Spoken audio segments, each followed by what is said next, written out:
Hello everyone, hope so you all are doing well. कहानी की starting में हमें ड्रामे की फीमेल लीड जियांग को दिखाया जाता है, जो कि एक स्कमबैग टेस्टर है।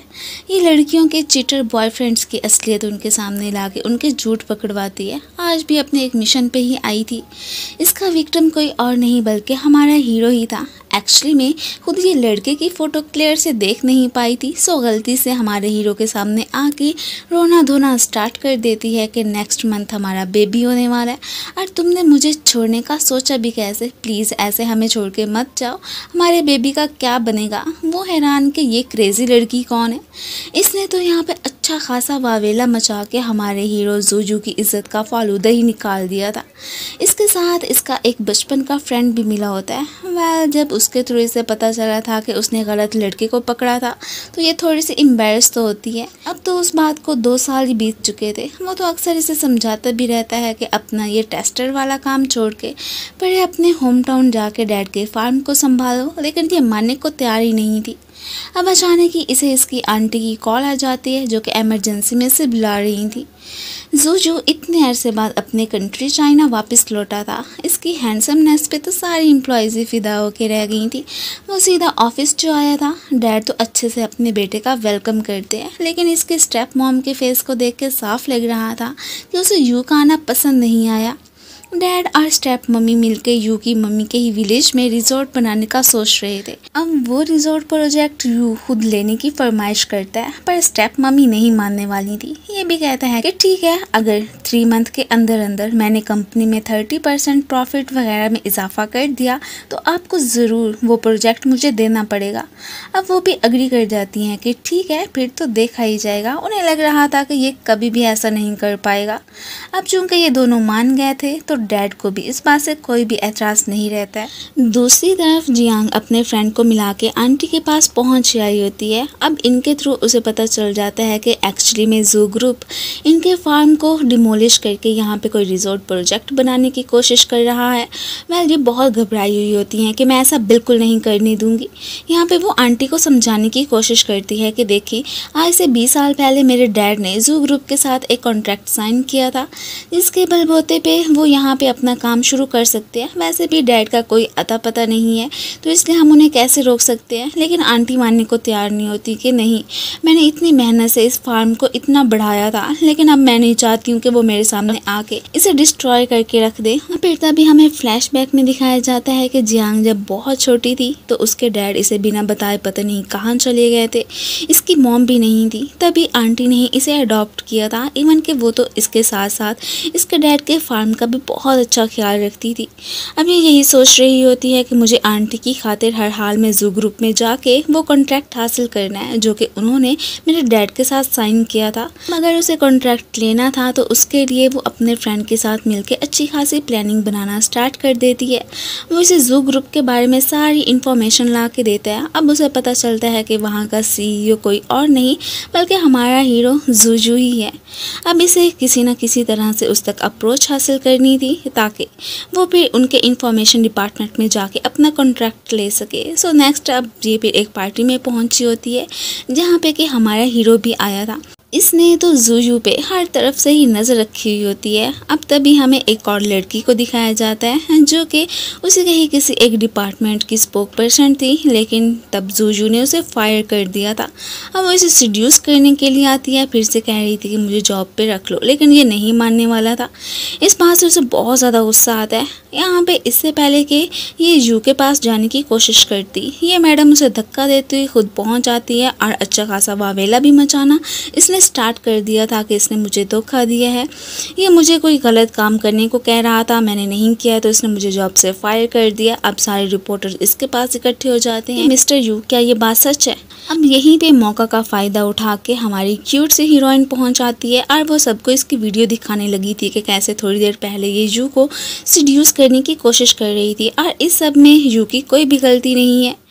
अब यहाँ पे वो सब पूछने लगते हैं कि तुम आखिर कौन हो, तो ये उन्हें बता देती है कि मैं यू की गर्लफ्रेंड हूँ। इससे पहले कि वो कहता कि ये मेरी गर्लफ्रेंड नहीं है, ये फ़ौरन से उसे किस कर देती है।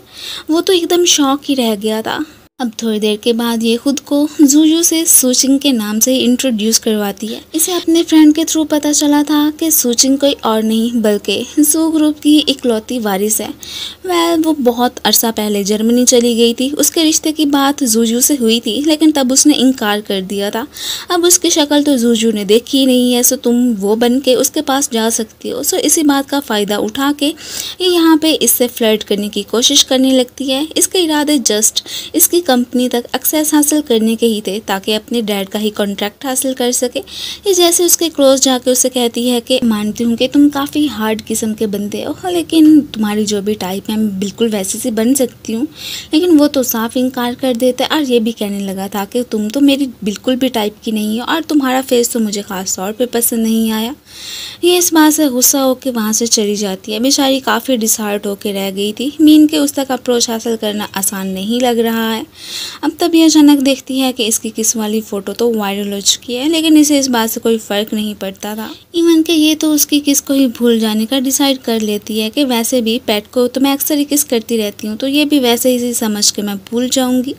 अगले दिन यू जैसे ही कंपनी पहुंचता है तो सारे एम्प्लॉयज़ इसे देख के गॉसिप्स करना स्टार्ट कर देते हैं। यू की वो वाली वीडियो वायरल हो चुकी थी जो कि एक प्रेग्नेंट लड़की इसके पास आके यही वावेला मचा रही थी कि तुम मुझे और मेरे बेबी को ऐसे कैसे छोड़ सकते हो। ये सब देख के वो तो एकदम सरप्राइज रह जाता है। इवन के इसकी रेपुटेशन ख़राब होकर ही रह गई थी। अब ये अपने असिस्टेंट से कह देते हैं कि इस लड़की की इन्फॉर्मेशन निकलवा के मुझे दो।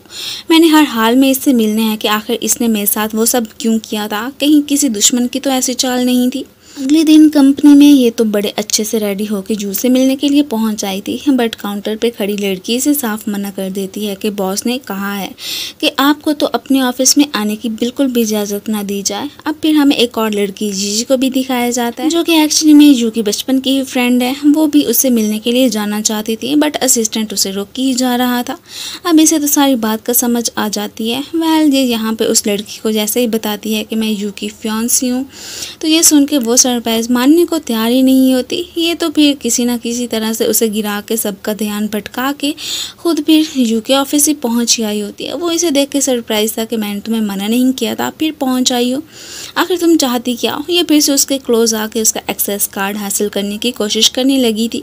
जैसे ही उठने लगता है और इसी दौरान ही वो तो इसका कोट भी फाड़ देती है। अब यहाँ पे वो यही सोच रहा था कि इसे हो ना हो किसी और चीज़ की तलाश है, ऐसे ही काम में मुझे सड्यूस करने की कोशिश कर रही है।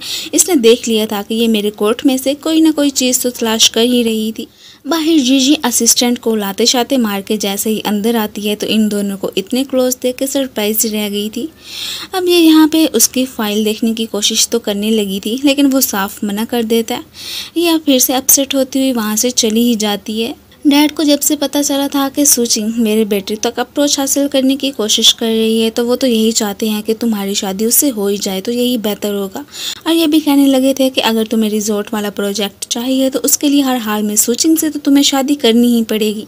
ये फ़िलहाल तो उन्हें कोई ख़ास रिस्पॉन्स नहीं देता है। थोड़ी देर के बाद इसे कॉल आती है कि तुम्हारे ग्रैंडपा कहीं गुम हो गए हैं। ये अब भागा भागा जैसे घर पहुँचता है तो इसकी अचानक नज़र जियांग पे पड़ जाती है। वो इसे फॉलो करती हुई पहुँच आई थी। फिलहाल इसे ग्रैंडपा की टेंशन होती है इसलिए वो उसे कुछ नहीं कहता, इसे घर ही लेके आ गया था। यहाँ पे आके उसकी नज़र कुछ फोटोज़ पे पड़ती है। अब इसे पता चलता है कि इसका या तो कोई कज़न या फिर ब्रदर भी है जो कि दोनों सेम एज के ही हैं।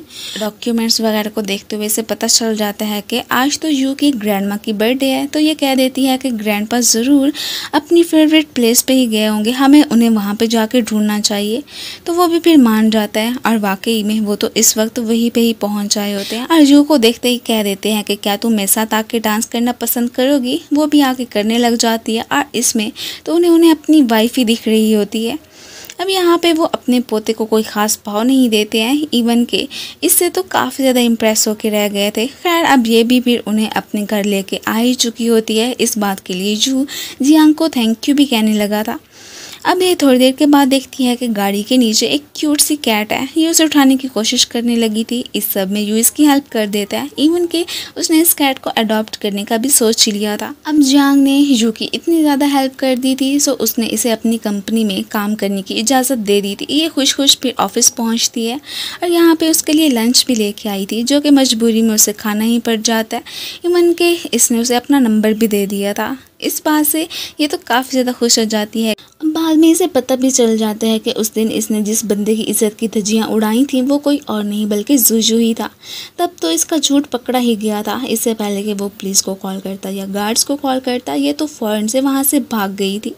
अब ये परेशान हो रही होती है कि अगर इसे सारी सच्चाई का पता चल गया कि वो लड़की कोई और नहीं बल्कि मैं थी, तो पता नहीं इसने मेरा क्या हाल कर देना। इसलिए वो इसे थोड़ी सी अवॉइड करने की कोशिश कर रही होती है। गाड़ी में जैसे ही वो इसके क्लोज आने की कोशिश करता है, ये घबरा जाती है कि कहीं इसने मुझे पहचान तो नहीं लिया। वो तो यहाँ पे जस्ट इसकी लिपस्टिक को ही साफ़ करने की कोशिश कर रहा था। अब ये फ़ौरन से अपने पेट में दर्द होने का बहाना बना के वहाँ से भाग जाती है। फिर से कॉन्ट्रैक्ट की फ़ाइल देखने के लिए ऑफिस आई थी तो किसी के कदमों की आहट सुन के चुप जाती है। यहाँ पे कोई और नहीं बल्कि हमारा हीरो ही आया था।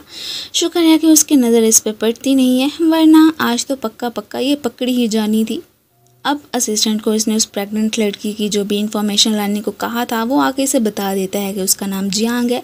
इवन कि उसका कॉन्टैक्ट नंबर भी इसके पास ही होता है। ये तो अब उसी के सामने उसे कॉल करने की कोशिश करने लगा था।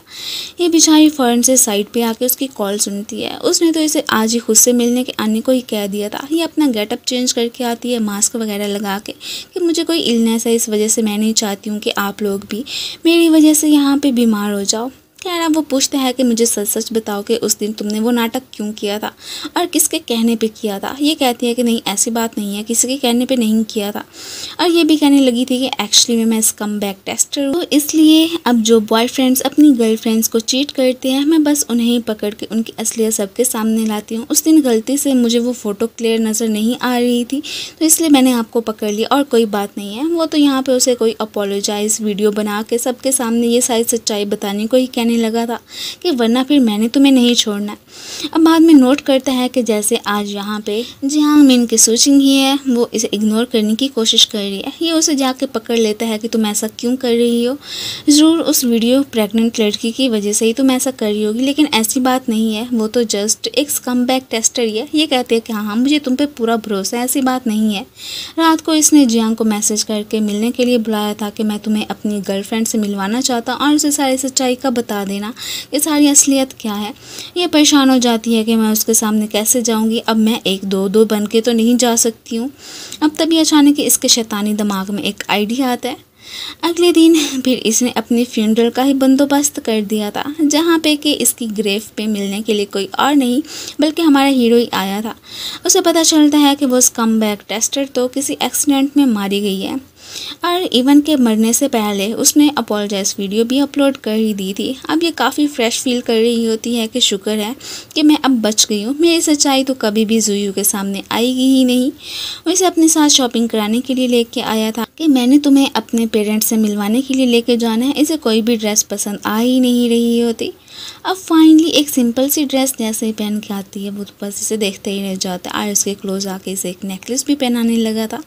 नेक्स्ट सीन में ये फिर उसे अपने पेरेंट्स से मिलवाने के लिए लेके आ जाता है। यहाँ पे वो जो हैंड वॉश करने के लिए पानी आके रखते हैं तो इसे पता नहीं चलता ये पीने ही लगी थी। अब इसको कवर करने के लिए यू भी फौरन से वो पानी पीने लग जाता है कि हाँ मुझे भी कभी कभी इसका टेस्ट काफ़ी पसंद आता है। अब यहाँ पे डैड तो इन सारी बातों को इग्नोर करने के बाद इसे अपने डैड से बात करने को ही बोलने लगे थे कि तुम उनसे हमारे बिज़नेस के बारे में कोई बात करो ना। ये हैरान होती है कि अब मैं कैसे बात करूं, मेरे पास उनका नंबर नहीं है। पहले उन्होंने उसे कॉल मिला दी थी। ये परेशान होती है कि कहीं अगर वो मुझे पहचान लेंगी तो क्या होगा, लेकिन वो तो इससे बहुत अच्छे से बात कर रहे होते हैं। अब ये भी थोड़ी सी रिलीफ फील करती है कि शुक्र है कि उन्हें सारी बात का पता नहीं चला है। एक्चुअली मैं सामने से कोई और नहीं बल्कि इसका फ्रेंड ही था, जो कि इस वक्त सुचिंग का डैड बन के इससे बात कर रहा होता है। अब डैड के होने की वजह से इसे कंपनी में एंटर होने का एक्सेस कार्ड भी मिल चुका था। यानी कि यहाँ पे फायर अलार्म बजने की वजह से भगदड़ मच चुकी थी। ये तो फिर जुजू का हाथ पकड़ के बाहर ही आ जाती है। वो बाद में यहाँ पे इसे खुद से शादी करने को ही बोलने लगा था। इसे डैड की बातें याद आ रही थी और कहीं ना कहीं उसे इससे लव हो ही चुका होता है, लेकिन ये साफ मना कर देती है कि नहीं, अब मैं तुम्हें लाइक नहीं करती हूँ और ये भी कि मुझे तुम्हारा फेस पसंद नहीं है, जैसा कि पहले इसने उसे कहा था। और फिर उसे इग्नोर करते हुए वहाँ से चलती बनती है। वो परेशान था कि इसे हो क्या गया। बाद में इसका फ्रेंड इसे सारी कहानी का बताने लगा था कि कैसे इसने यू के डैड के फ़ोन में अपना नंबर सेव किया था और वो इससे बात कर पाई। मीन के अगर ये दोनों किसी काम में पड़े थे तो फुल तैयारी के साथ ही ये फिर से कंपनी जाने लगी थी फाइल को ढूंढने के लिए। और यहीं पे हमारा हीरो भी आया ही होता है। अब जैसे इसे इसके फ्रेंड के थ्रू पता चलता है कि जल्दी से यहाँ से भागो कि यू यहीं पे आ रहा है, और इवन कि वो खुद भी उसका रास्ता थोड़ा सा रोकने की कोशिश करता है, लेकिन फिर भी यू की नज़र इस पे पड़ चुकी थी कि तुम यहाँ पे क्या कर रही हो। तभी ये देखती है कि जिस फाइल की उसे तलाश है वो तो एक्चुअली में यू के पास ही है। अब इसे फिर से उसके पास जाना ही था और ये तो उसे ये भी कह के टाल देती है कि मेरी इयररिंग्स गुम हो गई, तो बस वही ढूंढने के लिए यहाँ पे आई थी। फिर से फाइल लेने की कोशिश करती है लेकिन ले नहीं पाती है। वो इसे घर ड्रॉप करने के लिए कहता भी है लेकिन ये साफ मना कर देती है, तो वो फिर वहाँ से चला ही गया था। अब उसके साथ जो भी फर्स्ट किस हुई थी या फिर इसने उसके साथ जो भी टाइम बिताया था, इसे तो उससे लव हो चुका होता है। इवन कि ये तो उससे शादी करने को भी तैयार था, लेकिन थोड़ा सा परेशान भी होता है कि आखिर वो अब मुझे इग्नोर करने की कोशिश क्यों कर रही है। कभी कहती है कि मैं उसे पसंद हूँ और कभी कह देती है कि उसे मुझसे शादी ही नहीं करनी है। आखिर मैं उस लड़की का क्या करूँ। आज जैसे ही फाइल लेने के लिए ऑफिस आती है तो यहीं पे स्टेप मम्मी की एंट्री हो चुकी थी। ये मैडम भी काफ़ी शातिर किस्म की औरत होती हैं। यहाँ पे किसी को फ़ोन पे बात करके यही कहने लगी थी कि अब नेक्स्ट जो भी इवेंट आने वाला है वहाँ पे हर हाल में यू की रेपुटेशन को ख़राब करना है, और जो वो बेट उसने मेरे साथ लगाई थी ना उसमें वो बिल्कुल नहीं जीतना चाहिए। इसे समझ नहीं आती कि कौन सी बेट आ गए कि एम्प्लॉय से पूछती है। अब सभी को ही पता था कि वो प्रोजेक्ट हासिल करने के लिए मिसिज सुन और उनके बेटे में काफ़ी वार चल रही है। इसे जैसे ही पता चलता है तो ये जू की हेल्प करने का सोचती है, उसके ऑफिस पहुंचती है और यही कहने लगी थी कि ये जो तुम्हारा एक क्लाइंट है ली साहब, वो बहुत ही घटिया किस्म का पर्सन है। अगर उस इवेंट में सबको बता दिया गया कि उसकी क्या क्या करतूत हैं तो इस तरह तुम्हारी कंपनी की रेपुटेशन ख़राब होकर रह सकती है। लेकिन वो थोड़ा सा मानने को तैयार नहीं होता कि तुम्हारे पास क्या एविडेंस है। वो तो इसके पास था नहीं, इसलिए वहाँ से चली जाती है। रात को इसे मैसेज करके एक बार में ही मिलने के लिए बुलाने लगी थी। ये अच्छा खासा रेडी होकर जाने लगता है कि ज़रूर वो मेरे साथ डेट पे जाना चाहती है, लेकिन ये तो ली साहब के पास पहुँच आई थी। इसकी असलियत वो तो यू के सामने ही लाना चाहती थी कि ये किस किस्म का बंदा है, इसलिए इससे दूर ही रहो। यहाँ पे ये साहब जैसे ही साइड पे जाते हैं तो फ़ौरन से वो इसके पास पहुँचता है। अब उसे कहने लगी थी कि देखा मैंने तुम्हें कहा था ना कि ली अच्छा पर्सन नहीं है। अब उसके आते ही ये फिर से एक साइड पे जाके बैठ जाता है। वो तो इसके क्लोज जाने की कोशिश करने लगा था, एक ड्रिंक इसे पीने के लिए देता है जो कि ये गिरा देती है। ये सब देख के हमारा हीरो तो स्माइल ही करने लगा था कि ये तो बहुत ही तेज़ है, लेकिन थोड़ी देर के बाद इसे परेशानी दिखाया जाता है। एक्चुअली में वो पर्सन इसे बेहोश करके वहाँ से लेके ही जा रहा था और ये बेचारा बहुत ही घबरा जाता है कि अब क्या करूं। खैर फिर फ़ौरन से जियांग की हेल्प करने के लिए आ जाता है। उस बंदे को खूब मज़ा चखाता है और इसे थोड़ा थोड़ा सा बेहोश देख के इसकी केयर करने लगा था कि तुम बस जल्दी से होश में आ जाओ। और ये भी कहता है कि देखो तुम्हारी वजह से अब हमारा एक क्लाइंट हमारे हाथों से चला गया, तो अब क्या करें नेक्स्ट। अब तुम ही हमारे लिए कोई आर्टिस्ट तलाश करोगी। ये परेशान था कि वो मैं कहाँ से लाऊंगा। ये फिर भी उसकी हेल्प करने के लिए मान जाती है। फ़ौरन से एक आर्टिस्ट के पास पहुँचती है। अब उसे कोई अपने काम में इंस्पायरेशन तो मिल नहीं रही थी, वो कैसे इसके लिए काम करता। यही कह देता है कि अगर तुम अपने बॉस के साथ कपल होने का प्रिटेंड करो तो हाँ कुछ काम बन सकता है। ये आके सारी बात का फिर यू को बता देती है। अब दोनों को जैसे तैसे करके कपल बनने का प्रिटेंड करना ही पड़ गया था। उसे भी फ़ोटोज़ क्लिक करने का मौका मिल जाता है। अब यहाँ पे साथ साथ काफ़ी इंजॉय भी करने लगे थे और वो मज़े मज़े की फ़ोटोज़ क्लिक करता है। सो इसे इंस्पायरेशन मिल गई थी, वो इसका आर्टिस्ट बनने को तैयार हो जाता है। और ये देख के यहाँ पे यू तो बहुत ज़्यादा खुश हो गया था। बाद में ये कैटी के लिए कोई घर तलाश करने के लिए आए थे और इसके बाद वो इसे अपने अपार्टमेंट लेके आता तो है लेकिन अपने रूम में नहीं घुसने देता। ये थोड़ी सी परेशान हो जाती है कि फ़ाइल तो इसके घर में है, वो कैसे लूँगी। खैर नेक्स्ट कैटी की बदौलत वो इसे अपने घर में लेके आ तो गया था, लेकिन फिर भी स्टिल उसे कोई फ़ाइल मिल ही नहीं रही होती है। अब इसका इरादा होता है कि मैं अपने बॉस को काफ़ी ज़्यादा ड्रिंक पिला के ड्रंक कर दूंगी और इसके बाद जैसे उसे घर छोड़ने के लिए जाऊंगी तो वहाँ पे जाके वो वाली फ़ाइल तो मुझे मिल ही जानी है। अब वो बार बार अपने बॉस को ड्रिंक करने को बोलने लगी थी, लेकिन इसी दौरान उसे ड्रिंक करवाते करवाते खुद ही टून हो जाती है। बाद में फिर हमारे हीरो को इसे संभालना पड़ गया था। वो तो इवन के इसे घर ही लेके आ जाता है। ये तो इतनी ज़्यादा टून होती है कि इसे समझ ही नहीं आती, काफ़ी उल्टी सीधी हरकतें ही करने लगी थी। अगली सुबह जैसे इसकी आँख खुलती है तो खुद को यहाँ पे क्लॉथलेस देख के बहुत ही परेशान हो जाती है कि ओह नो ये क्या हो गया। ऊपर से हमारा हीरो भी आ गया था। ये उसे छुपने की कोशिश करने लगी थी कि इसका मतलब रात को हमारे बीच ज़रूर कुछ ना कुछ तो हुआ ही होगा।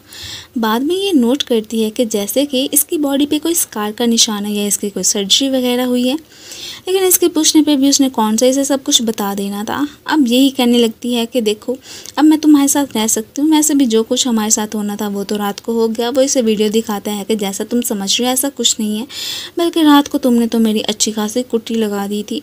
अब फिर थोड़ी देर के बाद यहाँ पे जीजी की एंट्री हो जाती है, जो कि यू से मिलने के लिए आई थी, और सामने से जियांग को देख के सरप्राइज़ कि तुम इधर क्या कर रही हो। तो ये कह देती है कि हाँ क्यों, मैं नहीं आ सकती हूँ, मैं यू की गर्लफ्रेंड हूँ, और वैसे भी रात तो मैंने यहीं पे ही गुजारी थी। इन दोनों की लड़ाई को देख के तो ये तो स्माइल ही करने लगा था। थोड़ी देर के बाद जैसे ही अपनी फ़ोटोज़ के साथ क्लिक करती है तो पीछे से जियांग को देख के काफ़ी अपसेट हो गई थी। एक्चुअली में जीजी एक प्रोजेक्ट पे यू की कंपनी के साथ काम कर रही थी, तो इसलिए मजबूरी में उसे इसे बर्दाश्त करना ही पड़ जाता है। अब ये प्रोजेक्ट उसके लिए काफ़ी इम्पोर्टेंट जो था, वो इसके सामने एक शर्त रखती है कि तुम्हें जियांग को मेरी असिस्टेंट बनाना ही होगा। वो भी मान जाती है हर हाल में, बस यू की हेल्प जो करना चाहती कि वो अपनी स्टेप मम्मी से जीत ही जाए। अब यहाँ पे वो इसे अपनी फ़ोटो को साफ़ करने को बोलती है, उससे नहीं हो रही थी, तो ये जैसे खुद ही साफ़ करने के लिए जाती है तो अचानक ही फिसल के गिर जाती है। फिर से अपनी शिकायतों का भंडार लेके इसके पास पहुंच आई थी, और ये भी कहने लगी थी कि देखो जियांग की वजह से मेरी ये हालत हुई है, अब मैं क्या करूं, मुझे तो तुम्हारे घर ही रहने के लिए आना पड़ेगा ताकि तुम मेरे अच्छे से ख्याल रख सको। वो मानने को तैयार तो नहीं हो रहा होता कि इससे कैसे जान छुड़ाऊँ, पर तभी ये कह देती है कि हाँ ठीक है, अगर तुम इसके घर रहने के लिए जाओगी तो मैं भी तुम्हारे साथ ही आती हूँ, तुम्हारा फुल ख्याल रखूँगी। रात को इन दोनों को एक ही रूम में सोना पड़ गया था। लाइटनिंग होने की वजह से इसे काफ़ी ज़्यादा डर लग रहा होता है, इवन की लाइट भी चली गई थी। वो इसे एक जगह पे बिठा के खुद बाहर कुछ देखने के लिए जाती है, और यहीं पे हमारा हीरो भी आया हुआ था। वो तो इसके प्यार में इतना पड़ चुका होता है कि यहाँ पे इमेजिन नहीं करने लगा था कि जैसे कि वो जियांग को किस कर रहा है, लेकिन फिर अपने रूम में आके सोच रहा होता है कि आखिर ये मुझे क्या होता जा रहा है। मैं जैसे जैसे ही उसके पास आता हूँ मेरी तो हार्ट बीट काफ़ी फास्ट हो जाती है। अब ये तो बेचारा बिल्कुल ही उसके प्यार में डूब ही चुका था। यहाँ पे ये भी रिमेंबर करता है कि उस रात टुन हो के उसने मुझे किस भी कर ली थी, और ये सब कुछ तो फ़िलहाल हमारी हीरोइन को याद ही नहीं होता है। अगले दिन ब्रेकफास्ट करते हुए ये कहती है कि तुम्हें मुझे खाना खिलाना ही पड़ेगा, लेकिन वो फ़ौरन से इसके मुँह में ब्रेड ठोंस देती है कि ये तुम्हारे लिए काफ़ी रहेगी, इससे तुम्हारा पेट भर जाएगा। अब वो इन दोनों को यहाँ पे छोड़ के ऑफिस चला गया था। ये पीछे से जैसे यू के रूम में जाने लगती है तो ये मना कर देती है कि नहीं, ऐसे भी किसी को उसके रूम में जाने की इजाज़त नहीं है, वरना वो काफ़ी ज़्यादा नाराज़ हो जाएगा। अब ये नहीं जाती है। रात के वक्त जैसे ही वो घर पहुँचता है तो इन दोनों के यहाँ पे अच्छी खासी फाइट स्टार्ट हो चुकी थी। वो इसे डांट देता है तो ये वहाँ से चली जाती। अब बाद में उसे पता चलता है कि एक्चुअली में जीजी मैडम ने उनकी कैटी को घुमा दिया था। इसी बात को ही लेके तो इन दोनों के बीच झगड़ा हो गया था। वो बेचारा परेशान होकर इसे ढूंढने के लिए जाता है। बाहर बारिश भी हो रही थी। वो तो इसे देखते ही इसे हक कर लेती है, और फिर वो अपनी कैटी को भी ढूंढ के फाइनली घर पहुंच आए होते हैं। वेल, इसने तो फौरन से जीजी को अपने घर से जाने का ही कह दिया था कि तुम्हें अब यहाँ पे रहने की कोई ज़रूरत नहीं है, और इसे यहाँ से भेजने के लिए उसने असिस्टेंट को ही बुलवा लिया था। इसे फाइनली फाइल मिल ही जाती है। वो यहाँ से निकालने की कोशिश करने लगी थी। अब जैसे ही इतनी मुश्किलों से उस फाइल को लेके बाहर आती है तो फिर से देख के एकदम सरप्राइज के एक्चुअली में उसे जिस फाइल की तलाश है वो तो यहाँ पे है ही नहीं।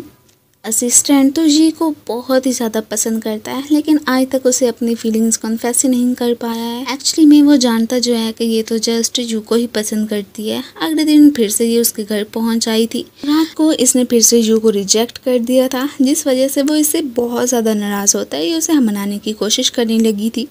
अब दोनों ही किसी बिजनेस ट्रिप पे जा रहे होते हैं तो अचानक ही जब असिस्टेंट को इस बारे में पता चलता है तो वो अपसेट ही हो गया था कि मैंने ही बॉस के साथ जाना था। आखिर वो फिर जियांग को ही लेके क्यों चला गया। अब जैसे इस बारे में जीजी को पता चलता है वो तो अभी के अभी इसे अपने साथ वहाँ चलने को बोलने लगी थी कि और हाँ, अपने बॉस को बिल्कुल मत बताना कि हम उनके पास जा रहे हैं। बेचारी इमेजिन कर रही होती है कि पता नहीं बिजनेस ट्रिप पे वो दोनों क्या क्या करेंगे। यू तो जियांग से इतना ज़्यादा नाराज़ था कि रास्ते में ही उसे गाड़ी से उतार देता है कि अब तुम भागती हुई यहाँ पे आओगी। अब जैसे ही दोनों होटल में रूम बुक करवाने के लिए आते हैं तो वो कहती है कि मैं तुम्हारे वाले रूम में ही सोऊंगी, लेकिन वो तो साफ मना कर देता है। ये फिर से अपसेट हो गई थी। थी। अब यहाँ पे तो वो एक क्लाइंट से मिलने के लिए ही आया था, कुछ इन्वेस्टमेंट वगैरह की बात करनी होती है, लेकिन वो साहब इसे कोई भाव ही नहीं दे रहे होते। ये सब कुछ तो हमारी हीरोइन ने भी नोट कर ही लिया था। वो इसकी हेल्प करने का सोचती है। अब इसे नाराज था, इसे साइकिल चलाने को बोलता है। ये बेचारी थक जाती है तो फिर खुद ही इसे रोक के साइकिल चलाने की कोशिश करने लगा था। मैडम तो इधर आके फिर खूब सारी पिक्चर्स वगैरह क्लिक करती है। बेचारे को सारा सामान तो असिस्टेंट को यहाँ पे उठाना पड़ जाता है और इसे तो इस बात की कोई फिक्र ही नहीं होती है। ये फिर से जियांग के साथ मिलके क्लाइंट के पास आया था। अब वो इसके साथ रेसिंग वगैरह करता है कि अगर तुमने मुझे इसमें हरा दिया तो मैं तुम्हारी कंपनी में इन्वेस्टमेंट करने के लिए मान जाऊंगा। और फाइनली ऐसा ही होता, हमारा हीरो जीत गया था। सो इस तरह से इन दोनों के बीच डील पक्की हो जाती है। अब ये जैसे ही अपने रूम में जाने लगती है तो अचानक इसकी नज़र अपने फ्रेंड्स पे पड़ जाती है। ये छुपने की कोशिश करने लगी थी कि अगर मेरी फ्रेंड्स ने मेरी सारी सच्चाई का फिर जू को बता दिया तो फिर मेरा तो प्लान कभी कामयाब हो ही नहीं सकता है। यहाँ पे इससे पहले कि गिरती के इसका एक पुराना फ्रेंड इसे पकड़ लेता है। ये सब कुछ देख के हमारा हीरो जेलिस और फ़ौरन से इसे उठाता हुआ चला ही गया था। इसके पाँव पे मोच लगी थी, वो मेडिसिन लेने के लिए जाता है। पीछे से इसका फ्रेंड आके इसका ख्याल रखने लगा था। वो हैरान होकर इससे पूछने लगा था कि तुम यहाँ पे कैसे पहुंची हो। तो ये उसे कहने लगी थी कि इस बारे में मैं तुम्हें बाद में बताऊंगी, लेकिन हाँ अभी फ़िलहाल तो तुम्हें मेरी सच्चाई के बारे में किसी को भी नहीं बताना है। ये भी मान जाता है। इतने में ऊपर से जू भी आ गया था। वो हैरान होता है कि क्या तुम पहले से इस सूचिंग को जानते हो। अब वो तो सूचिंग ही समझ रहा था जियांग को। ये कह देता है कि हाँ बिल्कुल जानते हैं, इसमें क्या बड़ी बात है। अब जिस तरह से ये उसका ख्याल रख रहा होता है तो उसका ये गेस्चर यहाँ पे हमारी हीरोइन को तो बहुत पसंद आया था। इधर ये मैडम भी बहुत ज़्यादा टुन्न हो चुकी होती है और फ़ौरन से जू को कॉल करती है कि अभी के अभी मुझसे मिलने के लिए आओ, वरना फिर मैं पानी में ही कूद रही हूँ। ये बेचारा उसकी लोकेशन वगैरह का पूछ के फ़ौरन से उसके पास पहुँचता है। क्रेजी सी हरकतें करने को बंद करने को ही बोलने लगता है और फिर इसे उठा के एक बेंच पे आके बिठा देता है। और थोड़ी देर के बाद इसने असिस्टेंट को भी बुला लिया था कि तुम ही अब इसका ख्याल रखना। ये थोड़ी सी अपसेट हो जाती है। अब इसने कहीं ना कहीं से इसकी बर्थ डेट देख ली थी, इसलिए रात को बहुत ही अच्छे से डिनर का प्लान किया होता है। लेकिन यहाँ पे जू कह देता है कि नहीं, आज तो मेरी बर्थडे है ही नहीं, लगता है कि तुम्हें कोई मिसअंडरस्टैंडिंग हुई है। ये थोड़ी सी अपसेट हो जाती है। लेकिन खैर दोनों फिर यहाँ पे बहुत अच्छे से डिनर करने लगे थे। तभी फायरवर्क्स होने लगती हैं जो कि इन दोनों के साथ साथ जी और असिस्टेंट भी इंजॉय करने लगे थे। बेचारा असिस्टेंट बहुत ही दुखी लग रहा होता है कि वो जी से बहुत ज़्यादा लव करता है, लेकिन उसे तो इसकी कोई फिक्र ही नहीं है। अब यही होटल में ही इसे जियांग की सारी सच्चाई का भी पता चल गया था। ये सब सुन के वो तो बहुत ही अपसेट हो जाता है। इवन कि इसे इतना भी पता चल गया था कि वो प्रेग्नेंट लड़की कोई और नहीं बल्कि जियांग ही थी, स्कमबैग टेस्टर। खैर फिलहाल तो उसके सामने ऐसे प्रिटेंड करता है जैसे कि इसे उसकी सच्चाई का पता ही नहीं है, लेकिन साथ ही साथ उससे बहुत कोल्ड बिहेव भी करने लगा था। ये थोड़ी सी परेशान हो जाती है कि अचानक इसे हो क्या गया है। मैंने तो इसे कुछ भी नहीं कहा है, लेकिन इसने तो चोरी चोरी उसकी इन्वेस्टिगेशन करने भी स्टार्ट कर दी थी। अब जैसे उसे पता चलता है ये कौन से विलेज से बिलोंग करती है, फ़ौरन से उसे वहाँ पे लेके आ गया था। ये 100 बहाने बनाती है कि ये मुझे आंटी के पास ना लेके जाए, लेकिन वो भी कहाँ बाज आने वाला था। वो भी फुल प्लानिंग के साथ आया होता है। ये खुद को पूरा कवर कर लेती है कि यहाँ पे मुझे कोई ना पहचाने। वह हैरान होता है कि क्या तुम यहाँ पे पहले कभी आई हो। तो ये मना कर देती है कि नहीं, मैं तो कभी नहीं आई हूँ। अब इसके डॉगी ने तो इसे पहचान लिया था, वो तो इसके इर्द गिर्द घूमना स्टार्ट कर देता है। वो हैरान होता है कि ये तुम्हें पहले से कैसे जानता है। ये फिर से आगे से कोई बहाना बना देती है। वो इसे एक रूम में ही लेके आ गया था। ये तो शुक्र है कि अभी फ़िलहाल तो इसका ये वाला सीक्रेट एक्सपोज नहीं हुआ होता कि वो इस विलेज से ही बिलोंग करती है। खैर तभी आंटी इसे देख के इसकी पिटाई करना स्टार्ट कर देती हैं। वो तो यही समझ रही थी कि ये जू ग्रुप से आया है और हमारे फार्म को नुकसान पहुंचाने की ही कोशिश करने लगा है। अब यहाँ पे जू की अपनी आंटी के हाथों पिटाई होती देख के ये तो स्माइल करने लगी थी कि इसके साथ ऐसा ही होना चाहिए। वो तो फ़ौरन से इसे लेता हुआ वापस ही आ गया था। खैर घर पे आके इससे अपना अच्छे से मसाज करवाता है। बातों ही बातों में इसे ये तो कहने लगा था कि अगर तुमने मुझे अपना कोई सीक्रेट बताना है तो बता सकती हो, लेकिन फ़िलहाल वो फिर भी कुछ नहीं बताती है। अब इसने तो फुल उस पर नज़र रखी हुई थी। अब जैसे ही देखता है कि वो कोई फ़ाइल तलाश करने की कोशिश कर रही है तो ये परेशान होता है कि आखिर इस लड़की को यहाँ से चाहिए तो चाहिए क्या। थोड़ी देर के बाद जैसे ही वो वॉशरूम में गिरी पड़ी होती है ये फ़ौरन से उसकी हेल्प करने के लिए आता है। अब फिर खुद ही उसका मसाज भी करने लगा था। अगले दिन ये जैसे ही यहाँ से चुपके से जा रही होती है तो वो इसे इसके रियल नेम जियांग से ही पुकारता है। ये सुन के वो एकदम सरप्राइज़ कि इसे कैसे पता चला कि मैं जियांग ही हूँ। अब जियांग की शाम में तो इसके हथों आई ही होती है। यूं तो उससे पूछ रहा था कि आखिर तुमने सुजिन बनने का क्यों प्रिटेंड किया था, मुझे सारी बात का बताओ। मैं तो ये भी जानता हूँ कि तुम्हें यहाँ से कोई फाइल चाहिए थी। इसे भी सारी सच्चाई का बताना ही पड़ जाता है कि एक्चुअली में बहुत साल पहले तुम्हारी कंपनी ने मेरे डैड के साथ एक कॉन्ट्रैक्ट किया था, मुझे बस वही चाहिए था, इसलिए मैंने ये सब प्रिटेंड किया था। वो इसे कह देता है कि चलो जो होना था वो तो हो गया, लेकिन अब तुम्हें सुचिन बन के ही रहना होगा और स्पेशली कि मेरी गर्लफ्रेंड बनने का भी प्रिटेंड करना ही पड़ेगा। ये भी फिर मानी जाती है कि ठीक है। और यहाँ पे वो तो इससे ये भी कहने लगी थी कि अगर तुम अपनी स्टेप मम्मी से वो बेट जीत गए तो उसके बाद हमारे फार्म हाउस को डिमोलिश नहीं करोगे।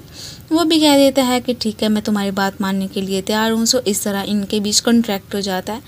अब से ये फिर उसकी गर्लफ्रेंड ही बन चुकी होती है। अब पहले इसने उसे परेशान किया था, सो इसलिए उसका करना तो बनता था।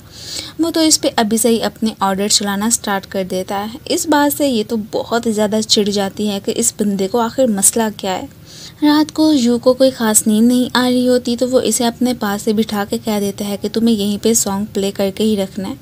इस बेचारी को तो बहुत ही ज़्यादा नींद आ रही थी। ये सो जाती है तो वो फ़ौरन से इसे उठा देता है, कहता है कि तुम्हें सोना नहीं है। अब जैसे ही ये सॉन्ग प्ले करती है तो उसे नींद आ गई थी। ये प्यार से उसे देखने लगी थी कि वैसे सोते हुए तो बहुत ही हैंडसम लग रहा है। अब जैसे यहाँ पे उसके चिक्स को पिंच करने की कोशिश करने लगी थी तो उसकी आंख खुल जाती है और ये फ़ौरन से उसे थप्पड़ मार के वहाँ से चली गई थी। अगले दिन इसने इसे तंग करने के लिए अपने खाने का बिल तो इसी से ही पे करवाया था। इसकी वजह से सारे एम्प्लॉयज़ गॉसिप्स करना स्टार्ट कर देते हैं कि ज़रूर बॉस और उनकी गर्लफ्रेंड के बीच कोई फाइट हुई होनी है, इसलिए तो उससे कोल्ड बिहेव कर रहे हैं। इस सारी बात का इन मैडम की चमची ने भी आके उन्हें बता दिया था। मॉम तो हर हाल में यही चाहती थी कि मुझे बस यू की रेपुटेशन ख़राब करनी है ताकि वो बैट जीत ही ना सके, इसलिए अपनी एम्प्लॉय को इन दोनों पर नज़र रखने को ही बोलने लगी थी। इसे जैसे ही पता चलता है कि जैसे कोई हमें देख रहा है, फौरन से जियांग को पकड़ के अपनी गोदी में बिठा लेता है। वह असिस्टेंट ने उस एम्प्लॉय को तो वहाँ से भगा दिया था और इधर ये उसे कह रहा होता है कि देखो तुम्हें मेरी गर्लफ्रेंड बनने का अच्छे से प्रिटेंड करना पड़ेगा, वरना कि फिर तुम अपने फार्म हाउस को भूल ही जाओ। खैर असिस्टेंट के आते ही ये तो फ़ौरन से साइड पे हो जाती है। आज तो कंपनी में दोनों ही एक दूसरे की बाहों में बाहें डाल के सारा दिन घूमते ही रहते हैं, शॉपिंग वगैरह करते हैं। अब ये सीन देख के इन सबको तो पता चल जाता है कि ये दोनों एक दूसरे से बहुत ज़्यादा लव करते हैं और इनके बीच कोई भी फाइट नहीं हुई थी। अब फिर मम्मी की चमची तो इस सारी बात को उन्हें बता देती है। अभी भी उसने स्टिल इन पे नज़र ही रखी हुई थी। ये दोनों जैसे ही कपल होने का प्रिटेंड कर रहे होते हैं, इसी बीच इन दोनों की किस भी हो जाती है। अगले दिन वो इसे कंपनी छोड़ने की भी बात करने लगा था और ये भी कहता है कि ऑफिस के बाद हम दोनों खाना खाने के लिए चलेंगे, लेकिन ये तो साफ मना कर देती है। लेकिन फिर भी इसने तो सारा अरेंजमेंट कर ही लिया था कि मीटिंग के बाद सीधा मैं फिर जियांग के साथ खाना खाने के लिए ही जाऊँगा। ये तो सीधा अपने वही पुराने वाले फ्रेंड ली से मिलने के लिए ही आ गई थी, जो कि यू के डैड का ही असिस्टेंट था। इतने अरसे बाद दोनों एक दूसरे से मिल रहे थे। अब यहाँ पे हमें ये भी पता चलता है कि ये तो कॉलेज लाइफ में यू का क्रश भी हुआ करता था। इतने दिनों के बाद उससे मिलकर ये तो बहुत ज़्यादा खुश होती है। अब जैसे इसकी नज़र यहाँ पे यू पे पड़ती है तो उससे छुपने की कोशिश करने लगी थी और इस चीज़ में कामयाब हो भी जाती है। ये तो उसके आने का वेट ही करता रह जाता है कि जियांग ज़रूर आएगी, बट वो नहीं आती तो इसलिए फिर घर ही चला गया था। इन दोनों पे असिस्टेंट की नज़र पड़ गई थी और उसने यही वाली वीडियो बना के अपने बॉस को सेंड कर दी होती है। अब ये जैसे ही घर आती है तो वो इस पर बहुत ज़्यादा गुस्सा करने लगा था कि तुम मेरी गर्लफ्रेंड हो ना, तो इसलिए किसी और के साथ खाना खाने के लिए क्यों गई थी। अब ये उसे सारी बात का बता देती है कि वो तो मेरा बहुत ही पुराना फ्रेंड था, इसलिए इतने अरसे बाद मिले गए तो मुझे जाना ही पड़ गया, और वैसे भी हम दोनों तो कपल होने का प्रिटेंड कर रहे हैं तो तुम्हें इतना ज़्यादा गुस्सा करने की ज़रूरत नहीं है। तो वो भी कह देता है कि अच्छा तो ऐसी बात है, इसलिए रात को फिर से इसे अपना ऑर्डर चलाना स्टार्ट कर देता है और इवन के इसे अपने लिए जूस बनाने को भी कहने लगा था, जो कि वो बना के लाती तो है, लेकिन पता नहीं उसने इस जूस में क्या मिला दिया था कि जिसे पीते ही इसकी हालत ख़राब। उसने तो अपना बदला इससे ले ही लिया था। अगले दिन जैसे ये तैयार होकर कहीं जा रही होती है तो ये सब देख के इसे तो बहुत ही ज़्यादा जेलसी होती है। इवन कि इसे बता के भी नहीं जाती कि मैं कहाँ पे जा रही हूँ। ये भी अपने असिस्टेंट को लेते उसे फॉलो करता हुआ पहुँच आया था। अब यहाँ पे जैसे ही देखता है कि ये फिर से अपने उसी फ्रेंड से मिलने के लिए आई है तो बेचारे का तो जलन के मारे बुरा हाल हो जाता है। आज तो सारा दिन उसने इन दोनों पर नज़र ही रखी हुई थी कि कहीं ये दोनों एक दूसरे के क्लोज आ ही ना जाए। बेचारा असिस्टेंट भी इसके साथ ही रहता है। अब ये देखता है कि ये दोनों तो खाना खाने के लिए आ चुके हैं और इसी दौरान ही वो तो प्यार से इसके सर पे हाथ रख रहा है। अब इन दोनों के इस मूवमेंट को ख़राब करने के लिए उसने कुछ बच्चों को इनके पास ही भेज दिया था। अब थोड़ी देर के लिए जैसे ही वो साइड पे जाता है तो अचानक ही उसके फ़ोन पे बहुत सारी कॉल्स आती देख के ये पिक कर लेती है। अब आगे से किसी लेडी की आवाज़ सुन के बहुत ही ज़्यादा अफसरदा हो गई थी कि मीन के इसकी कोई गर्लफ्रेंड है। वो भी इतने में ऊपर से आ गया था। बार बार कोई लड़की उसे कॉल किए जा रही थी तो इसलिए उसे वहाँ से जाना पड़ जाता है। इतने में पीछे से फिर जू भी इसके पास आके बैठ गया था। ये उसे देख के बहुत ज़्यादा चिढ़ती है कि आखिर तुमने मुझ पे नज़र क्यों रखी हुई थी। ये काफ़ी ज़्यादा ड्रिंक भी कर लेती है जिसके बाद के फिर जू को ही इसे संभालना पड़ गया था। वो इसकी बहुत ज़्यादा केयर करता है। अब हमें पता चलता है कि ली की गर्लफ्रेंड कोई और नहीं बल्कि जू की ही स्टेप मम्मी है। मीन के इन साहब ने पैसों के चक्करों में इन्हें भी फंसाया हुआ था। अब यहाँ पे हमें इतना तो पता चलता है कि मॉम के दिमाग के साथ साथ उनका करैक्टर भी बहुत ही ज़्यादा ख़राब है। एक तरफ से डैड को भी अपनी चाल में फंसाया होता है और दूसरी तरफ से उनके असिस्टेंट को भी अपना बॉयफ्रेंड बना के रखा हुआ था। इन दोनों की ही नज़र डैड की प्रॉपर्टी पे होती है ताकि उनसे सारी मनी हासिल करने के बाद ये दोनों मज़े से अब्रॉड जाके अपनी लाइफ ही बिता सके। एक साथ में रहते हुए अब यूकी और जियांग दोनों की ही बॉन्डिंग काफ़ी स्ट्रॉन्ग बन चुकी थी। अभी भी कुछ इन्वेस्टिगेट करने के लिए एक कंपनी में ही पहुंच आए होते हैं और तभी ही कुछ गार्ड्स की इन पे नज़र पड़ जाती है। दोनों ही उनसे छुप के भागना स्टार्ट कर देते हैं, लेकिन एक जगह पे बैठे बैठे ये तो एक दूसरे के काफ़ी क्लोज भी आ गए थे। गार्ड्स स्टिल वहीं पे खड़े होते, जाने का नाम ही नहीं ले रहे होते। तो ये फाइनली उनसे फाइट करने का सोच लेता है। जैसे ही बाहर आता है तो वो ज़्यादा सारे होते हैं, इसकी पिटाई लगाना स्टार्ट कर देते हैं। आज ये सब कुछ जियांग को बर्दाश्त नहीं होता। वो भी बाहर आ चुकी थी। अब उसे प्रोटेक्ट करने के चक्कर में इसे तो बहुत सारी मार खानी पड़ जाती है। ये तो शुक्र है कि असिस्टेंट अपने कुछ आदमियों को लेके आ गया था, तो इसी वजह से ही इन दोनों की जान बच पाई थी। वो तो इसे उठाता हुआ वहाँ से लेके चला ही गया था। अब घर पे आता है तो देखते हैं कि इसके पाँव पे चोट लगी हुई है, तो वो उसके पाँव पे मेडिसिन ही लगाने लगा था। और उसका ये गेस्ट है, इसे तो बहुत ही पसंद आता है। हो ना हो कि इसे भी यू से लव हो ही चुका था। अब वो भी इसे कह देती है कि मैं भी तुम्हारी चोट पे मेडिसिन लगा देती हूँ। और फिर जैसे ही उसके निशान देखती है तो बहुत ही परेशान हो गई थी। यार फिर बड़े प्यार से उसके स्कार्स पे मेडिसिन लगा देती है और ये भी कहने लगी थी कि ये तो बहुत जल्द ठीक हो जाएंगे। ली को जैसे ही पता चला था कि इन पे रात को अटैक हुआ था, वो तो इसका हालचाल पूछने के लिए आता है और जेलिसी में आके जू ने तो डोर ही बंद कर दिया था। आज ये कंपनी में इसकी जीजी के साथ कोई शूटिंग थी जिसके लिए उसे इसके साथ बहुत अच्छे से ही बिहेव करना पड़ गया था। ये भी सोचता है कि कहीं यहाँ पे जियांग जेलिस तो नहीं फील कर रही, लेकिन वो तो बहुत ही खुश दिखाई दे रही होती है। उसे तो इस बात से कोई भी फ़र्क नहीं पड़ता है। खैर अब ये चाहे जीजी के साथ जितना ही रह लेता, लेकिन उसके दिल में सिर्फ और सिर्फ हमारी क्यूट सी हीरोइन ही होती है। वो तो दिन ब दिन इसकी तरफ अट्रैक्टिव होता जा रहा होता है। आज के दिन अपनी फीलिंग्स पे कंट्रोल कर ही नहीं पा रहा होता। फ़ौरन से इसे पकड़ के इससे पहले कि किस करता, वो फ़ौरन से इसे मना कर देती है। अब इधर हमें दिखाया जाता है कि असिस्टेंट और जीजी ये दोनों भी काफ़ी क्लोज आ चुके होते हैं। वो जिस तरह से इसका ख्याल रखता है और इसका मूड फ्रेश करने की कोशिश करता है, ये सब कुछ तो जीजी को बहुत ही अच्छा लगने लगा था।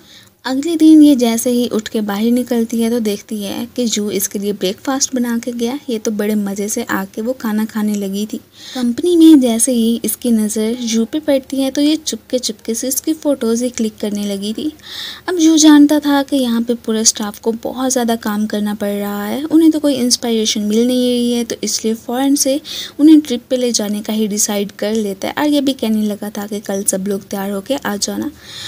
इनके साथ साथ तो ने भी जाने का डिसाइड कर लिया था। अब यहाँ पे वो इसके क्लोज जाने की कोशिश करता है, लेकिन ये तो फ़ौरन से उसे इससे दूर ही कर देता है। बाद में जब देखते हैं कि ली तो चोरी चोरी इसकी फ़ोटोज़ क्लिक कर रहा है, तो आके जियांग को यहाँ पे कवर ही करने लगा था। बाद में फिशिंग के लिए इन दोनों के बीच अच्छा खासा मुकाबला स्टार्ट हो चुका था। जियांग तो यहाँ पे सिर्फ और सिर्फ जू को ही सपोर्ट करने लगी थी और ये सीन देख के ली को बहुत जेलसी होती है। तो यहाँ पे हमें इतना तो पता चल जाता है कि ली भी इसे पसंद करता है। मम्मी को जैसे ही पता चला था कि ली तो सारे एम्प्लॉयज़ के साथ मिलके एक ट्रिप पे गया, तो वो भी फ़ौरन से उसके पीछे वहाँ पे आ जाती हैं। अब इन दोनों को किस करते हुए तो यहाँ पे जियांग ने भी देख लिया था। वो शुक्र है कि जू की स्टेप मम्मी को तो नहीं देख पाती है, लेकिन बहुत हर्ट फील कर रही थी कि मैं जिससे बहुत ज़्यादा लव करती थी उसकी तो एक गर्लफ्रेंड भी है। ये साहब तो एक तीर से दो शिकार करना चाहते थे। इधर आके इसे भी प्रपोज कर देते हैं कि मैं तुमसे बहुत ज़्यादा लव करता हूँ, तो क्या तुम मेरे बारे में कुछ सोचना पसंद करोगी। लेकिन वो साफ मना कर देती है। अब उसके दिल में इसके लिए कोई भी जगह नहीं रही थी। अब इन दोनों की सारी बातें जू ने भी सुन ली होती हैं। वो बाद में इसे इतना ज़्यादा इमोशनल होता देख के फ़ौरन से तसल्ली देने के लिए आ गया था।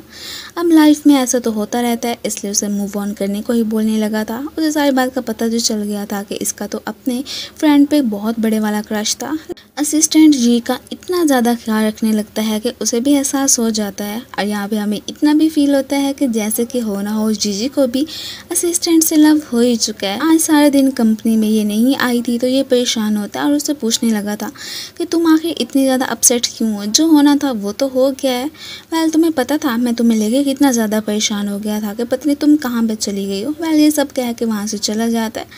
इतना तो इसे भी पता चल गया था कि यू मुझसे लव करने लगा है और मुझे लेके कितना ज़्यादा वरीड है। और ये सब कुछ सोचने के बाद वो तो बहुत ही ज़्यादा खुश हो जाती है। अगले दिन कंपनी में सारे एम्प्लॉयज़ काफ़ी ज़्यादा एक्साइटेड लग रहे होते हैं। आज का ही वो फाइनल दिन आ चुका था कि जू ने अपनी बैट जीतनी है कि नहीं जीतनी। सारे बहुत ही ज़्यादा परेशान दिख रहे होते हैं। Well in the end result आ ही चुके होते हैं। खैर इसे तो इस बात से कोई फिक्र नहीं होती कि पता नहीं मैं जीतूँगा या नहीं, लेकिन फिर बाद में इसे पता चलता है कि वो तो बैट हार गया। अब फिर डैड के बंदे आके इनके फार्म को डिमोलिश करने के लिए पहुँच जाते हैं। आंटी तो परेशानी हो गई थी कि अब क्या करूँ। ऊपर से इतने में बेचारी जियांग आके इन्हें रोकने की कोशिश करती है। खैर पीछे से कॉल आने पे ये सारे लोग ही वापस चले गए थे और ये सब कुछ डैड को करने के लिए जू नहीं कहा था। वो तो फिर अपने प्रॉमिस के अकॉर्डिंग आके कंपनी से रिज़ाइन कर देता है क्योंकि ये बैट जो हार गया था। जैसे ही जियांग को पता चला था कि आज उन बंदों को किसी और ने नहीं बल्कि जू ने ही हटाया था, तो वो आके उसे हक कर लेती है। और इवन कि उसे जब से पता चला था कि बैट हारने पे इसने कंपनी से रिज़ाइन कर दिया तो उसे अपसेट देख के हर मुमकिन उसे खुश करने की कोशिश करने लगी थी कि तुम्हें हार नहीं माननी है, एक ना एक दिन ज़रूर तुम अपनी लाइफ में कामयाब होगे और कंपनी वापस आओगे। उसे अपने लिए इतना चिंता करते देख के ये तो अब फिर उसे अपनी रियल वाली गर्लफ्रेंड बनने को ही कहने लगा था। ये सुन के वो तो एकदम सरप्राइज रह जाती है और बिना कोई जवाब दिए वहाँ से भाग गई थी। लेकिन इसकी स्माइल से तो साफ लग रहा होता है कि जैसे कि इसकी हाँ ही है। नेक्स्ट सीन में वो इसे अपने फार्म में लेके आ गई थी और साथ ही साथ इसे अपने बचपन की सारी बातों का बताने लगती है कि कैसे मम्मी के जाने के बाद इसे डैड ने पाला था, लेकिन एक दिन वो भी इसे छोड़ के चले गए और उसके बाद इसका वाहिद सहारा आंटी ही है। ये सारी बातें करते करते अचानक ही इसकी नज़र एक माउस पे पड़ती है, जिससे कि डर के वो तो इसकी गोदी में ही आके बैठ गई थी। अब ये वाला सारा सीन तो इसकी आंटी ने भी देख लिया होता है, वो तो एकदम सरप्राइज़। अब खैर उनके पूछने पे ये उन्हें बता देती है कि ये है तो जू ग्रुप से ही, लेकिन आप परेशान मत हो, अब कंपनी से इसने रिज़ाइन कर दिया, ये हमारे फार्म हाउस को कोई भी नुकसान पहुंचाने की कोशिश नहीं करेगा और आज से इसने यहीं पे रहना है। खैर आंटी ने उसे यहाँ पे रहने की इजाज़त दे तो दी थी, लेकिन साथ ही साथ उसे ये भी कहती है आइंदा के बाद जियांग से फ़िज़िकल कॉन्टैक्ट करने की कोशिश मत करना। अगले दिन फार्म हाउस में मिलकर ही दोनों काम करते हैं और साथ ही साथ काफ़ी ज़्यादा मस्तियाँ भी करने लगे थे। डैड को तो इधर जब से पता चला था कि एक्चुअली में यू तो बैट जीत गया था, लेकिन वो हारा सिर्फ और सिर्फ अपनी स्टेप मम्मी की वजह से ही है, तो इसलिए अपनी वाइफ पे बहुत ज़्यादा गुस्सा करने लगे थे और इवन के वाइस प्रेसिडेंट वाली सीट से भी इसे हटा देते हैं कि तुम इसकी हकदार बिल्कुल भी नहीं हो, मैंने नहीं सोचा था कि तुम ऐसी निकलोगी। इसी फाइट के दौरान ही वो तो एक एक्सीडेंट को लेकर डैड को ब्लैकमेल करने की कोशिश करने लगी थी। ये सुनते ही यहाँ पे उनकी शक्ल देखने वाली और इसे भी वार्न कर देते हैं कि तुम क्या समझती हो कि उस एक्सीडेंट को लेके मुझे चाहे जितना ब्लैकमेल कर सकती हो कर सकोगी, हाँ मुझे तो कोई फ़र्क ही नहीं पड़ता है। लेकिन यहाँ पे उनके रिएक्शन से तो साफ लग रहा था कि जैसे कि उन्हें बहुत ज़्यादा फ़र्क पड़ता है। अब इसके पीछे का क्या सीन है या वो क्या बात है उसके बारे में तो हमें बाद में ही पता चलेगा। नेक्स्ट वो अपने बेटे से मिलने के लिए आ जाते हैं कि तुम्हें अब कंपनी वापस आ जाना चाहिए, मुझे सारी बात का पता चल गया और इवन कि उन्होंने इसे अपनी कंपनी का वाइस प्रेसिडेंट बनाने का भी डिसाइड कर लिया था। रात को ये भी कहते हैं कि मैं तुम्हें और तुम्हारी गर्लफ्रेंड सुचिन को डिनर पे ही इन्वाइट करता हूँ। ये भी फिर जियांग को लेकर वहाँ पे पहुँच आया था और फिर इधर ही हमारी मुलाकात इसके छोटे स्टेप ब्रदर से भी हो जाती है जो कि काफ़ी ज़्यादा क्यूट था। ये सारे लोग मिलकर डिनर करते हैं। डैड तो यही चाहते थे कि इसकी शादी जल्द से जल्द सुचिन से हो ही जाए। अचानक ही इसे हॉस्पिटल से कॉल आ जाती है कि ग्रैंडपा की कंडीशन बहुत ज़्यादा ख़राब हो गई है। ये सारे भागे भागे उन्हें देखने के लिए हॉस्पिटल पहुंचते हैं। शुक्र है कि अब पहले से उनकी कंडीशन काफ़ी बेहतर थी। इसके बाद ही हमें फिर गांव का ही सीन दिखाया जाता है, जहाँ पे कि फाइनली इतने अरसे के बाद जियांग के डैड वापस आ चुके थे। ये तो फौरन से अपनी बेटी को कॉल करके खुद से मिलने आने को ही कहने लगे थे। वो भी फौरन से पहुंच जाती है, लेकिन डैड से बहुत नाराज़ लग रही थी कि बचपन में वो इसे छोड़ के चले जो गए थे। अब फिर यहाँ पे आंटी के हाथों भी इनकी शामती आई होती है कि इतने अरसे बाद लौटने की क्या ज़रूरत थी, और आते ही हमें परेशान करना भी स्टार्ट कर दिया।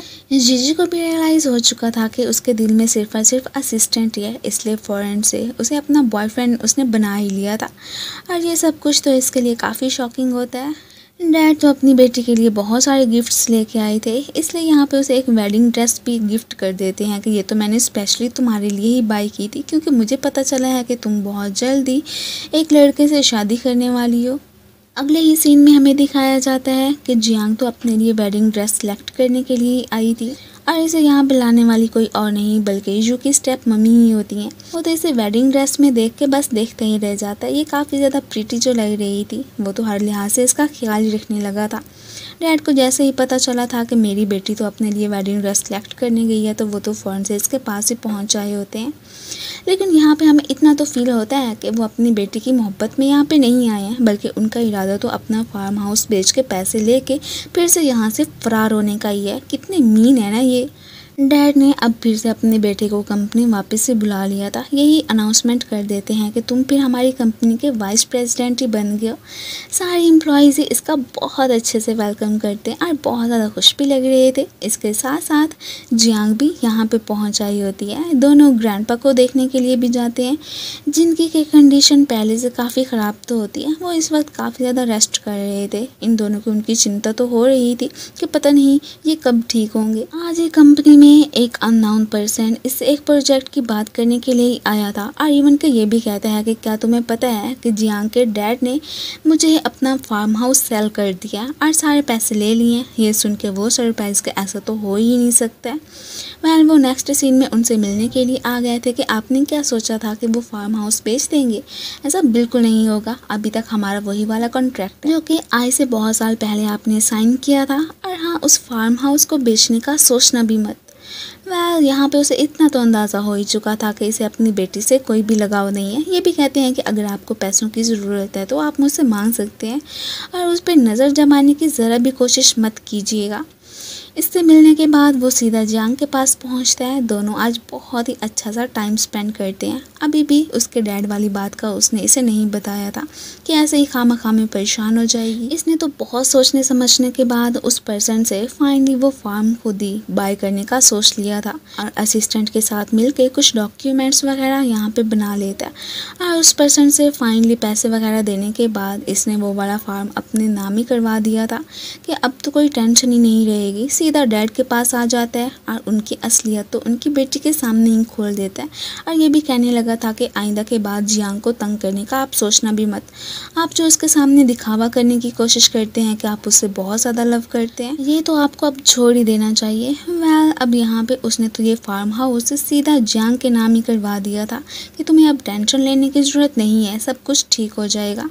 अब उसकी लाइफ में उसके डैड हो या ना हो, लेकिन वो तो हर हाल में उसे प्रोटेक्ट करने वाला था। दूसरी तरफ अब डैड तो यही चाहते थे कि सुचिन और जू की शादी हो ही जाए तो यही बेहतर होगा। फौरन से सुचिन के डैड को कॉल मिलाते हैं और उनसे बच्चों की शादी के बारे में ही बात करने लगे थे। वो जब आगे से बताते हैं कि मेरी बेटी कल ही जर्मनी से वापस आ रही है, तो उसके आते ही कोई फ़ैसला किया जाएगा। ये सुन के ये तो एकदम सरप्राइज रह जाते हैं कि क्या अगर वो जर्मनी में थी तो इधर जो जू की गर्लफ्रेंड है तो वो लड़की कौन है। आज कंपनी में जैसे ही जीजी सबको असिस्टेंट की गर्लफ्रेंड कह के इंट्रोड्यूस करवाती है, मीन के उसने अपना रिलेशनशिप पब्लिक कर दिया था।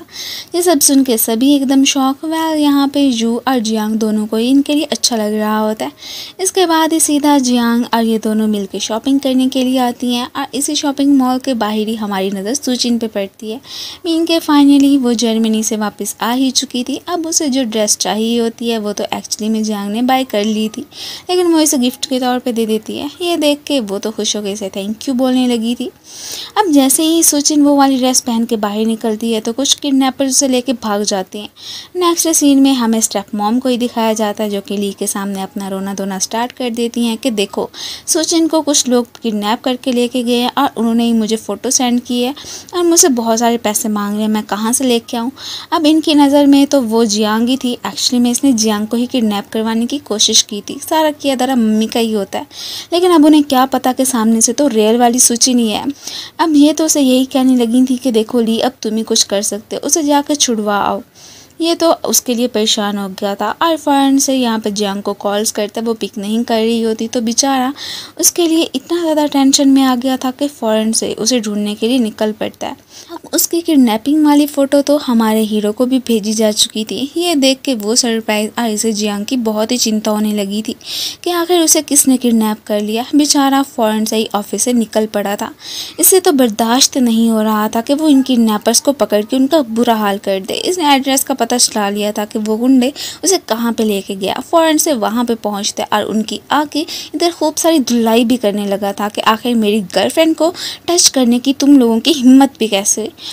जब जैसे ही उस लड़की का आगे से मास्क हटाता है तो सामने से रियल वाली सुचिन को देख के सरप्राइज। खैर ये तो रिलीफ फील करता हुआ चला गया था कि शुक्र है कि उन लोगों ने जियांग को नहीं पकड़ा था। इधर जियांग को तो स्पा में ही दिखाया जाता है जो कि जीजी के साथ आई थी। उसे तो फ़ौरन से अब जू कॉल करके पूछने लगा था कि तुम कहाँ पे हो। अब जैसे ही वो उसे बताती है कि मैं स्पा हूँ तो उससे मिलने के लिए आ गया था। वो तो नहीं चाहता था कि ज़िंदगी में कभी भी मैं इसे कहूँ। इसे इतना ज़्यादा परेशान देख के वो उसे तसल्ली देने लगती है कि अरे मैं तो यहीं पर हूँ, तुम क्यों इतना ज़्यादा इमोशनल हो रहे हो। अब ली को फ़िलहाल जियांग तो नहीं मिली थी, लेकिन इसने उस पर्सन को ज़रूर तलाश कर लिया था जिसने कि उस वक्त जियांग को किडनैप करने की कोशिश की थी। मीन के जियांग की जगह पे ये सुचिन को ही किडनैप करके लेके गए थे। इधर डैड को तो अब जोंग के सारी असलियत का पता चल गया था कि इस वक्त यू की गर्लफ्रेंड सुचिन नहीं बल्कि जियांग नामी लड़की ही है। वो तो चाहते हैं कि इनका रिलेशनशिप ख़त्म हो जाए।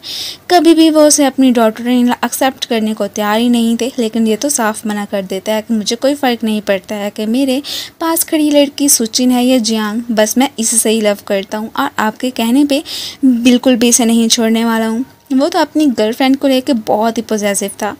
नेक्स्ट सीन में डैड को तो रियल वाली सुचिन के पास ही बैठे दिखाया जाता है। वो वही रिजॉर्ट वाले प्रोजेक्ट पे इसे भी अपने साथ काम करने को ही बोलने लगे थे। ये चाहते थे कि बस ये हमारी फैमिली के क्लोज ही आ जाए। वो भी फ़ौरन से मान जाती है।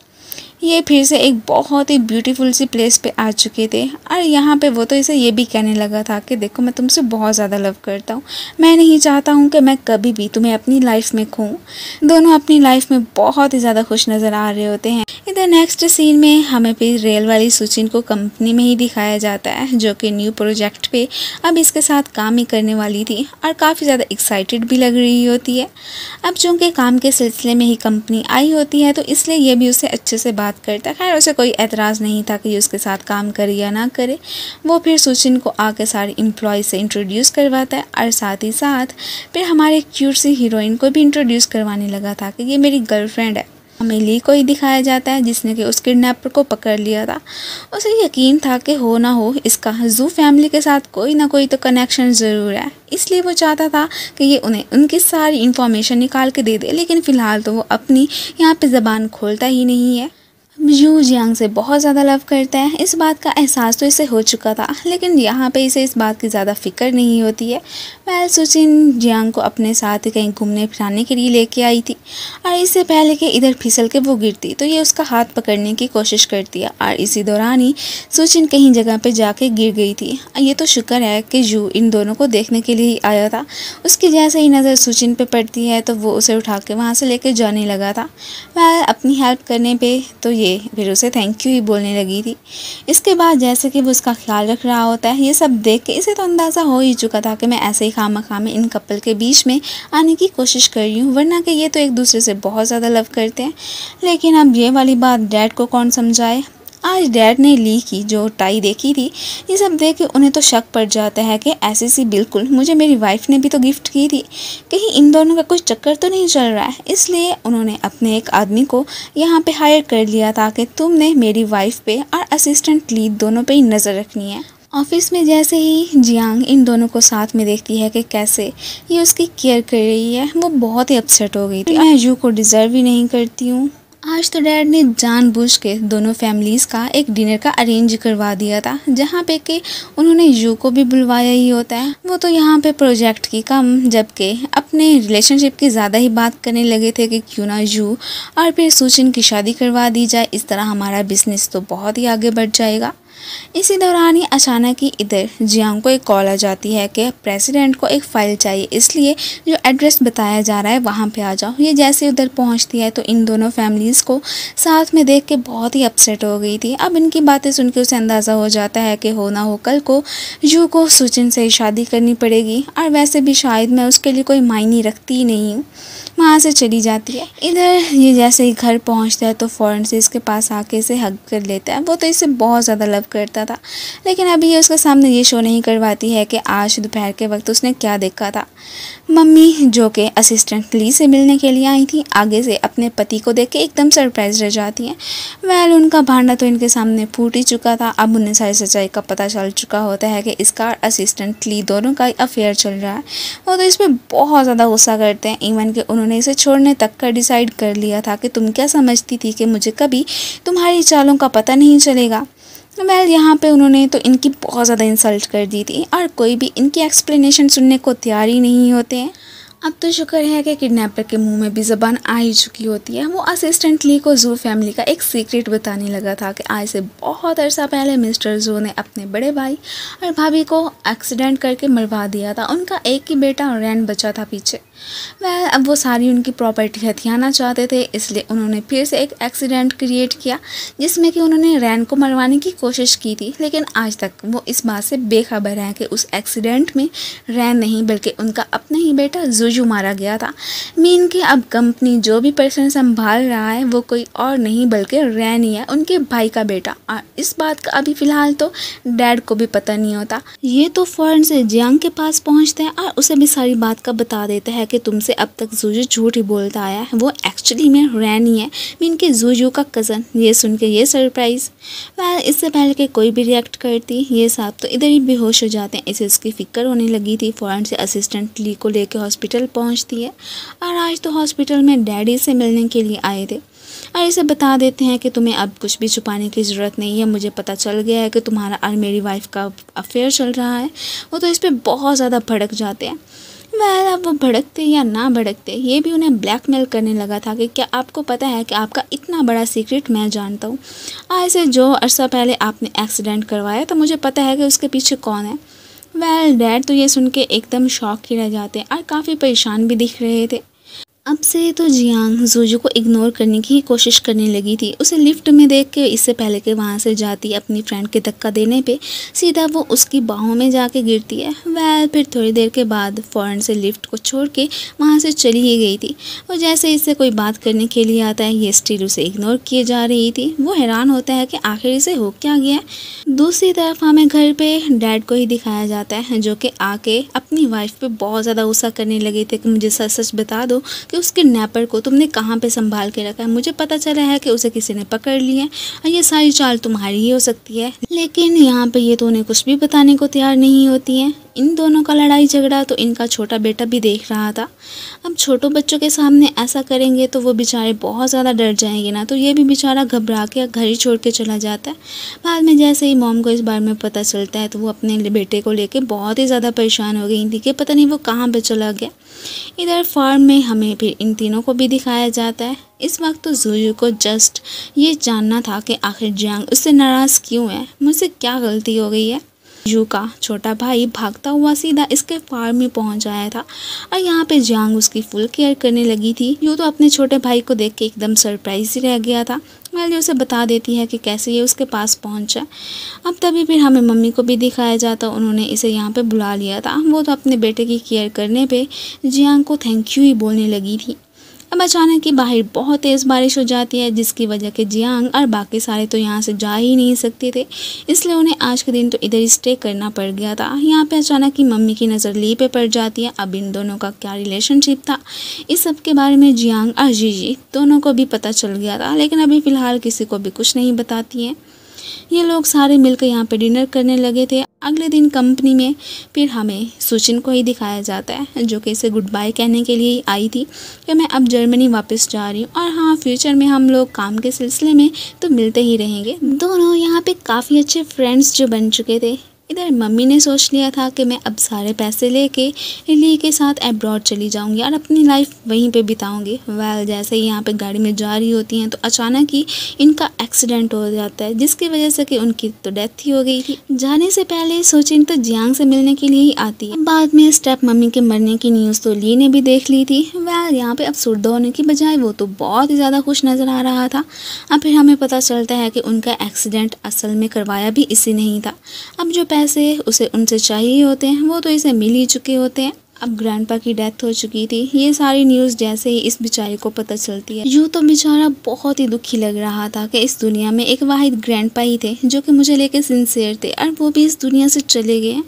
ये अब फिर उसे तसल्ली देने लगी थी। इसका पूरा शक तो डैड पे ही जाता है, क्योंकि हॉस्पिटल वालों ने बताया था कि उनके मरने से पहले यहाँ पे इसके डैडी उन्हें पूछने के लिए आए थे।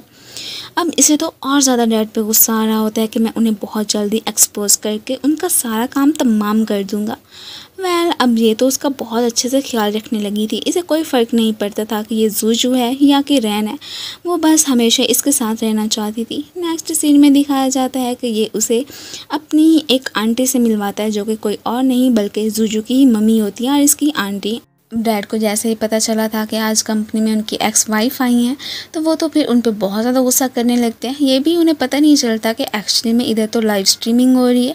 उनके सारे सीक्रेट एक्सपोज हो चुके थे कि उन्होंने पास्ट में इनसे शादी इसलिए की थी ताकि कि वो इनकी दौलत कमा सके, और इनके बलबूते पे ही उन्होंने फिर अपनी कंपनी को रन किया था। अब ये सारी न्यूज़ जैसे ही सारे एम्प्लॉयज़ देखते हैं तो एकदम सरप्राइज रह गए थे कि ओ अच्छा, तो यू के डैड ऐसे हैं। अब उन्होंने तो खुद को हॉस्पिटल में ही एडमिट करवा दिया था कि सारी सच्चाई जानने के बाद कोई उन्हें यहाँ से पकड़ के लेके ही ना चला जाए। अब यहाँ पे उन्हें विजिट करने के लिए जूजू मीन के, अब इसे रैनी कह सकते हैं, वही आया होता है और यहाँ पे उन्हें ये भी बताने लगा था कि आपने जो आज से बहुत साल पहले एक्सीडेंट करवाया था, आपको क्या लगा था कि उसमें आपने रैन को मरवा दिया था? नहीं, ऐसा बिल्कुल भी नहीं है। आप तो इस बात से बिल्कुल बेखबर थे कि उस गाड़ी में ना सिर्फ रैन बल्कि आपका बेटा जूजू भी था। उस एक्सीडेंट के बाद से आपका बेटा जूजू मारा गया, जबकि रैन जो कि मैं हूँ, मैं ज़िंदा रह गया था। तो तब जूजू की मॉम ने मेरी सर्जरी वगैरह करवा के मुझे जूजू का ही फेस दे दिया था, जिसके बाद से कि मैं उनका रिवेंज लेने के लिए आपके पास आया। आपने क्या सोचा था कि सारी प्रॉपर्टी आपको मिल जाएगी और इस सारे फ्रॉड में आप तो बिल्कुल सही सलामत सब कुछ हथिया लेंगे? अब नहीं, ऐसा नहीं होने वाला है। ये सारी बातें सुन के यहाँ पे डैड तो एकदम शॉक में और इवन के इमोशनल भी हो गए थे कि आखिर मैं अपने ही हाथों से अपने ही बेटे को कैसे मार सकता हूँ। अब उनके पास रोने धोने के अलावा तो कुछ रह ही नहीं गया था। डैड ने अगले दिन ऑफिस में ही एक मीटिंग का अरेंज करवाया होता है, जहाँ पे कि तभी जूजू मिन रैन और फिर उनकी आंटी की भी एंट्री हो ही जाती है। अब इनके सारे काले करतूतों का इन्होंने शेयर होल्डर्स को बता दिया था और ये भी कि आज से इन्हें इस कंपनी का प्रेसिडेंट बनने का भी कोई हक नहीं है। अब इन्होंने जो भी फ्रॉड्स वगैरह किए थे या फिर जो भी गलतियाँ की थी वो सबके सामने एक्सपोज करके इन्हें पुलिस के हवाले करने का ही ऑर्डर दे दिया जाता है।